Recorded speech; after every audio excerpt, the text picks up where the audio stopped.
লামায়ুরু মোনাস্ট্রির ভিতরে। তো এখানে একদম ভিতরে ক্যামেরা নিয়ে যাওয়া যাবে না, সেজন্য যতটা এখানে দেখানোর ততটাই দেখিয়ে নিয়েছি।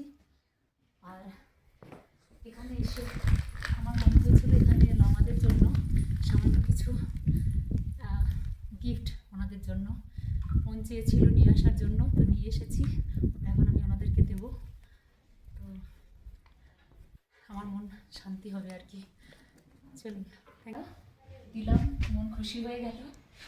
আর ওনারা আমাকে উত্তরীয় পরিয়ে দিলেন, ভীষণ ভালো লাগছে, মনে অনেক শান্তি লাগছে।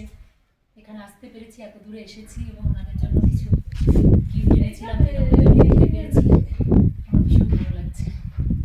যেভাবে নিজের জীবনকে ভালো রাখতে পারবো ওনাদের সঙ্গে এইভাবে থাকতে পেরে, এবং সবার জন্য কিছু যদি করতে পারি সেই কামনা নিয়ে।